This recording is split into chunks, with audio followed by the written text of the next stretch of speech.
Exactly, कि उसकी toxicity कम हो जाए। Detoxification means what? It does not mean कि आपका एलिमिनेट होना चाहिए, रिमूव होना चाहिए, that is the function of kidney.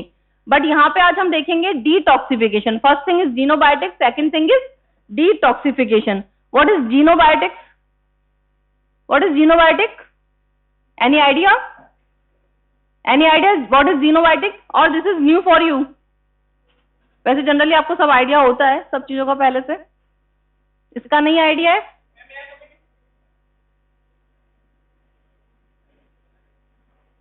Okay, what is xenobiotic? Xenobiotic is a foreign chemical substance. Now please maintain silence. What is xenobiotic? Xenobiotic is any foreign chemical substance found within the organism that is not normally naturally produced or present. Last row, क्या हो रहा है? Still I am saying, if you are not interested, last में आ जाना। अगर आपको attendance चाहिए कि ma'am only for attendance sake we are coming, you can come around to 1:45, sorry 2:45. आप 2:45 एंटर हो जाओ क्लास में, मैम हमें अटेंडेंस दे दो, I will give, no problem. और इफ यू रियली इंटरेस्टेड कि हाँ मैम कुछ हमें पता चल जाए, कुछ नॉलेज हो जाए, ये टॉपिक सपोज एग्जाम में पूछ लिया जाए, तो हम ब्लैंक ना हो, at least we should have some idea, तो प्लीज आप शांति से बैठो, ठीक है? Okay, so what is xenobiotic? Xenobiotic is a foreign substance जो हमारी बॉडी में नॉर्मली प्रेजेंट नहीं होता, ना बॉडी में नॉर्मली प्रोड्यूस होता है, that is foreign to our body. Okay, that is xenobiotic. I am talking about living organism. Okay, not only for human, for animals also there is some so many xenobiotic substance. Okay, or any substance that is present in body but that is in unusual concentration, बहुत ज्यादा अगर concentration में हमारी body में है, it is also considered as xenobiotic substance. Okay, अब क्या क्या इसमें इंक्लूड होता है जीनोबायोटिक में? इसमें बेसिकली जो भी हम whatever chemical we consume, whatever antibiotics we consume, chemical in the form of preservatives, pesticides, जो भी हम केमिकल हमारी बॉडी में हम इंटेक करते हैं, या एंटीबायोटिक्स जो हम लेते हैं to prevent bacterial viral infection, that is all considered as xenobiotic, क्योंकि वो हमारी बॉडी में नॉर्मली प्रेजेंट नहीं होता है, ठीक है? And that is harmful for our body. Okay, the term xenobiotic is derived from the Greek word, it means stranger or foreigner. Okay, now what include in xenobiotic substance? Some medicines, pesticides, chemical. Any medicine जो हमारी body के लिए, सारी medicine हमारी body में, कोई medicine produce नहीं होती, everything is new to our body. So last row क्या हो रहा है बच्चों? मिडिल क्या हो रहा है लास्ट में? What happened? तो फिर क्यों बोल रहे हैं आप? क्या हुआ? Not audible. क्या बोल रहे हैं? पानी पीना था. Give him some water. किसी के पास हो बॉटल तो? अब हो गई प्रॉब्लम सॉर्ट आउट? ठीक है, बैठ जाओ. Okay, pesticides. आपको पता है प्रेजेंट में पेस्टिसाइड्स क्रॉप प्रोडक्शन के लिए बहुत ज्यादा पेस्टिसाइड्स यूज हो रहे हैं. तो pesticide also chemicals, fungicides, what ever जो भी वो यूज करते हैं, ठीक है? केमिकल्स में क्या क्या इंक्लूड होता है? प्रिजर्वेटिव्स हो गए, कॉस्मेटिक्स हो गए, इवन पेंट में जो केमिकल्स होते हैं वो आप इनहेल करते हैं, ठीक है? जो भी केमिकल आपकी बॉडी में इंट्रोड्यूस हो चुका है. These are some examples. Drugs, DDT. What is DDT? Who will tell me? Last row. Middle one, last. What is DDT? हाँ, जो आप टर्न करें ना अपना फेस, आपसे पूछ रहे हैं, खड़े हो. What is DDT? क्या होता है DDT?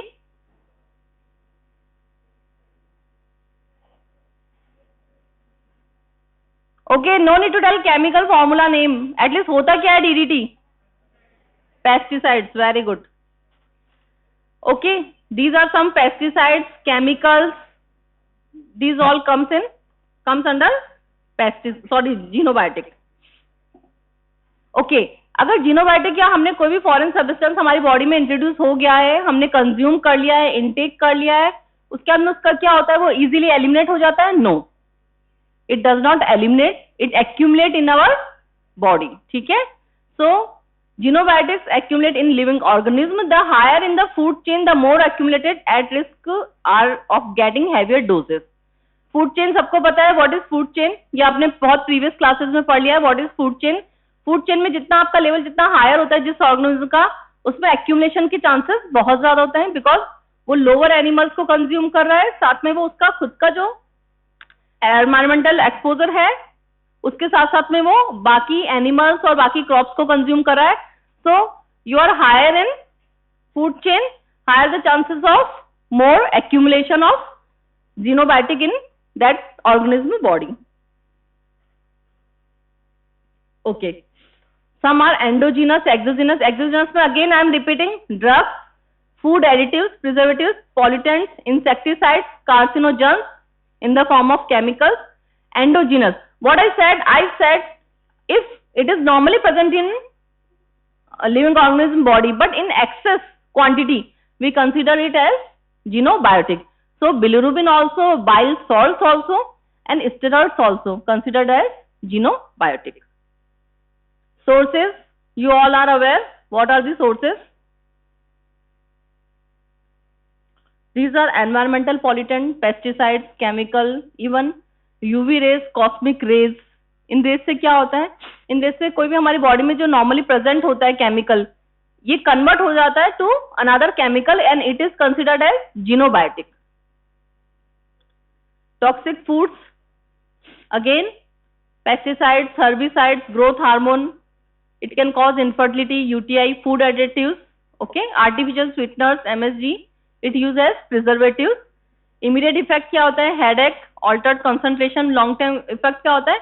आपको पता है कि इतना ज्यादा हमारी, अगर आपने कभी कैंसर ओपीडी में गए, आप ऑन्को ओपीडी में गए आप लोग, कहाँ है? Where it is situated? कहाँ पे? SRCC. कौन से फ्लोर पे? 8th फ्लोर पे onco OPD. 2nd, 6th ground floor पे ऑन्को ओपीडी. कहाँ पे? ग्राउंड फ्लोर पे. ठीक है. तो इफ यू सी, आप सुबह सुबह अगर मॉर्निंग में वहां पे आप विजिट करेंगे, you can C so many patients. और इवन हमारे देखते देखते पेशेंट्स इतने ज्यादा हो गए ऑन्को ओपीडी में. Obviously we have upgraded our onco department. Still जो onco के cases हैं या कैंसर केसेस हैं वो लगातार बहुत ज्यादा बढ़ रहे हैं. Why? Because consumption of so much chemical, pollutant, whatever. ठीक है. So hormonal imbalance, malabsorption syndrome, these are the effects of xenobiotic or any foreign substance that is not normally present in living organism body. Drugs, okay. Now tell me, अगर हमारी body में हमने कुछ भी foreign substance consume किया है, क्या reaction होते हैं बॉडी के? हु विल टेल मी, क्या रिएक्शन होते हैं?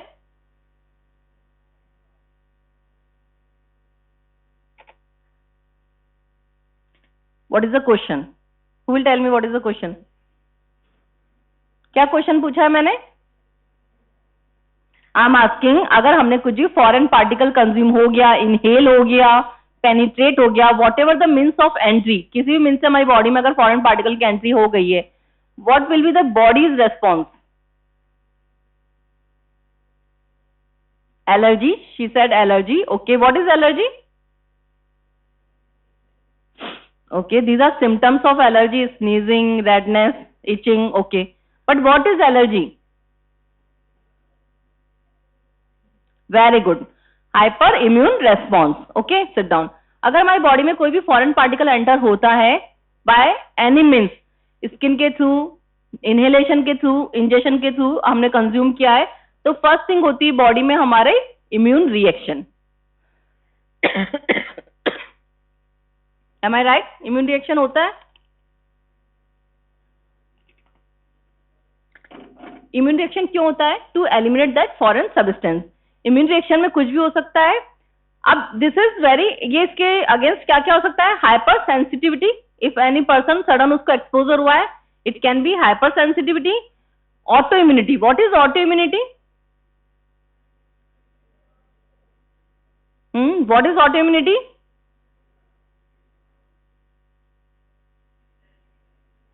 हाँ, किसी भी, जोर से बोलो बच्चे।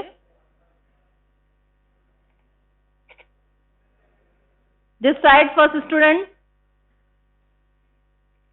Green shirt. हाँ बच्चा, आप बताओ what is auto immunity?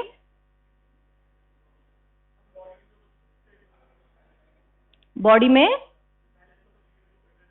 That is autoimmunity. Anybody this side, what is autoimmunity? This side,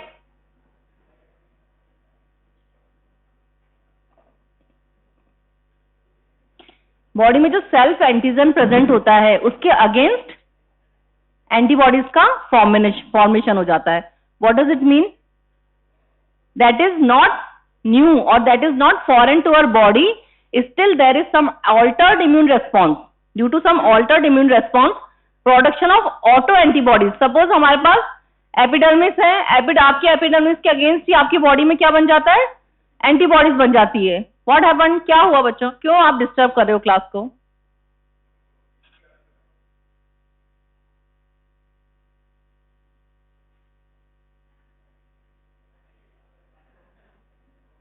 okay, water, गर्मी लग रही है, सर्दी लग रही है, you can bear for 1 hour और अदरवाइज यू कम अर्लियर। आपको जो भी यहाँ की मेंटेन करना है टेम्परेचर, वो आप मेंटेन करो, then you sit comfortably. Okay, so what is auto anti? बच्चों please now don't create nuisance, अब बहुत ज्यादा हो रहा है। So what is autoimmunity? Autoimmunity होती है हमारी बॉडी के सेल्फ एंटीजन या सेल्फ टिश्यू के अगेंस्ट एंटीबॉडीज फॉर्म हो जाती है। It can destruct that tissue like rheumatoid arthritis. Rheumatoid arthritis, what happens in rheumatoid arthritis? Joints की जो टिश्यू होते हैं उनके अगेंस्ट एंटीबॉडीज का फॉर्मेशन हो जाता है, that can destruct the joint tissue. Okay, it is a arthritis. Celiac sprue, जो इंटेस्टाइनल वॉल होती है उसके अगेंस्ट आपकी एंटीबॉडीज फॉर्म हो जाती है, that is celiac sprue disease. Okay, this is, so there can be hyper response, autoimmunity, depressed response, any response can occur against the xenobiotics. Okay, these days cosmetics का use भी बहुत ज्यादा हो गया है, so it also aggravate the xenobiotic conditions. Okay, so immunotoxicity में क्या क्या इंक्लूड होता है? immunosuppression, immunostimulation, hypersensitivity, autoimmunity. Any immune response can occur in the response of xenobiotic. Okay, what happens when xenobiotic enter in our body? Entrance to body, ingestion, inhalation, dermal penetration, any route of entry can occur. Absorption into blood stream, distribution to body tissue and organs. First thing, it accumulate. Second thing, biotransformation. Body की क्या tendency होती है? Immune response हो रहा है, साथ में body की टेंडेंसी होती है to make it less toxic. Okay, and biotransformation is a process by which जो भी ज्यादा टॉक्सिक सब्सटेंस होते हैं वो कन्वर्ट हो जाता है आपका लेस टॉक्सिक सब्सटेंस में. Okay, these are the entry of xenobiotics into cells. हमने बॉडी में एंट्री देखी. नाउ सेल में क्या क्या होते हैं? मोड ऑफ ट्रांसपोर्ट क्या क्या होते हैं? Simple diffusion, facilitated diffusion, flow, transporters. Then active transport, it needs energy, ATP. Then endocytosis like amoeba जो endocytosis करता है. Okay, so these are some modes of transport in cell. Now detoxification of xenobiotic. ये तो सब हो गया कि xenobiotic होता क्या है, क्या substance यूज होते हैं, why it is harmful to living organism. But अब इसका detoxification क्या प्रोसेस होते हैं? There are two process, phase 1 and phase 2. Body just try to to eliminate these substances.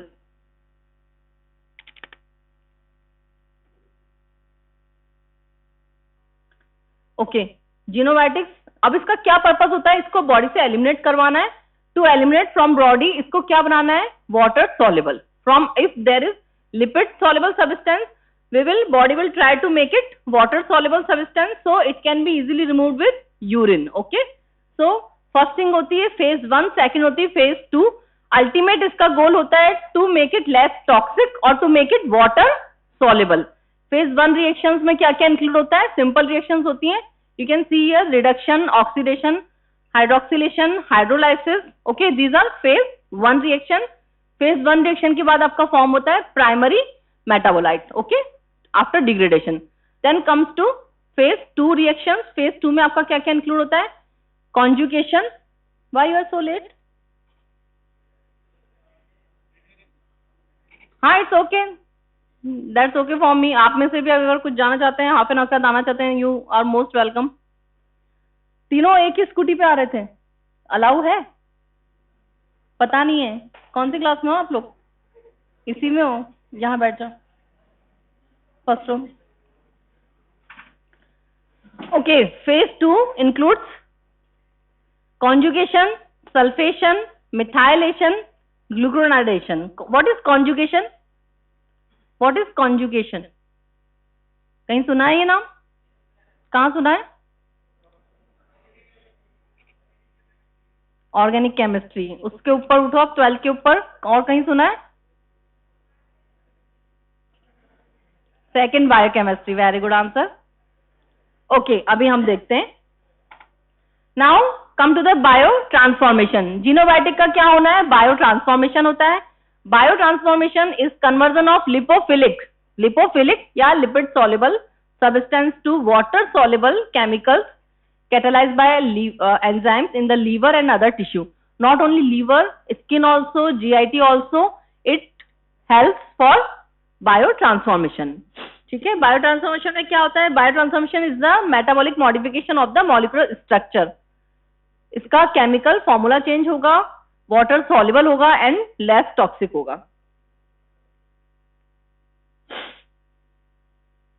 So these are phase 1 reaction. Oxidation, some drugs and heavy metals का oxidation होता है। Reduction, cosmetic chemicals, heavy metals, hydrolysis, it depend on chemical substance, किसका कौन सी reaction इसके ऊपर होनी है। Okay, first come to oxidation. What is oxidation? Oxidation में इलेक्ट्रॉन्स रिमूव होते हैं कि ऐड होते हैं? इन ऑक्सीडेशन इलेक्ट्रॉन्स का क्या होता है? ऑक्सीडेशन में क्या होता है इलेक्ट्रॉन्स का? हाँ, आप खड़े हुए, 4th नंबर।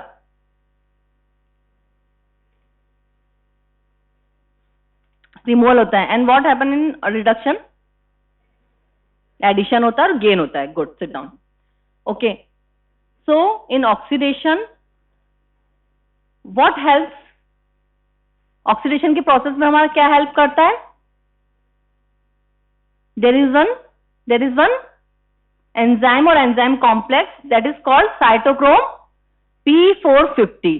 अगर आपका जीनोबायोटिक आता है, whether it can come as, mostly short notes में ही आते हैं, ठीक है, तो अगर आता है और MCQs it can come obviously. So cytochrome P450 helps in oxidation process. Okay, where it is located? Where it is located? कहाँ होता है? एंडोप्लाज्मिक रेटिकुलम में होता है। ठीक है, very good. Now come to the reduction. Reduction is gaining of electrons. Okay, like picric acid का reduction होगा and picramic acid will form and chloral hydrate, इसका भी रिडक्शन होगा and trichloroethyl alcohol will form. Okay, so these are some reducing agents जो आपने metabolic pathways में आपने read किए हैं। FAD, FA, FMN, NADP, NADPH, these are all reducing substance that helps in reducing process in genobiotics. Okay, this is hydrolysis. Okay, breakdown of substance. So procaine, procamide, spironolactone, DAFP, these are some substances that undergo in hydrolysis. Okay, aspirin is very common drug. Okay, heart patient में। आप सब कहां से? Wait, I can't allow, अब next class में आना। Okay, what ever, just close the door.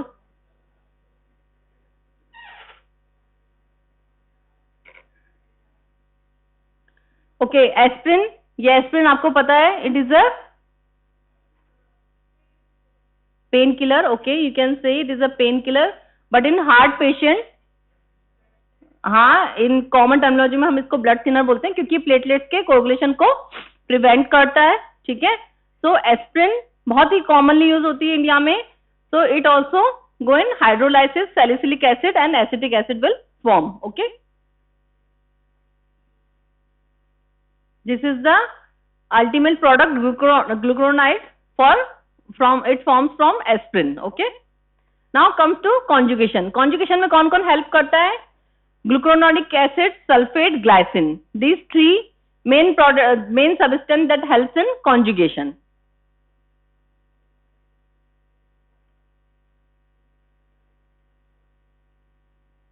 आपने conjugation कहाँ सुना है? Have you heard bile acid, bilirubin?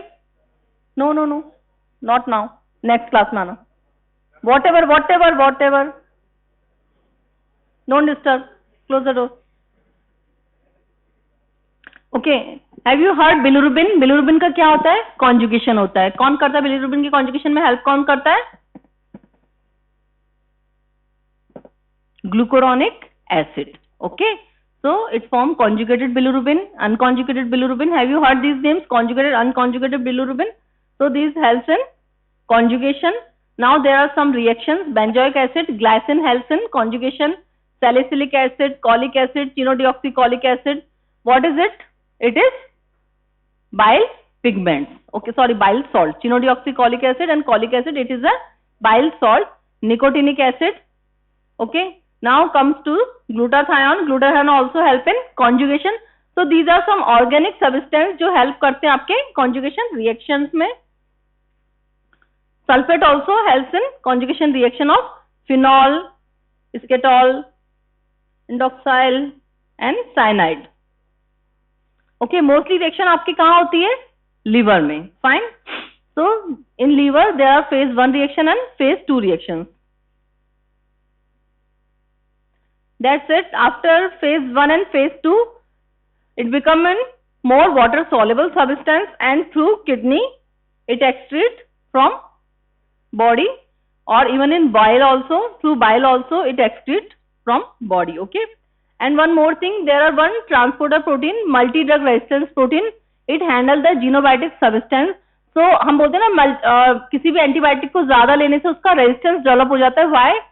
Because this multi drug resistance protein they habituate for this antibiotic, और जो उसका मेन फंक्शन होता है that hampers. Okay, what are the effects of xenobiotics? It can cause cell injury after accumulation.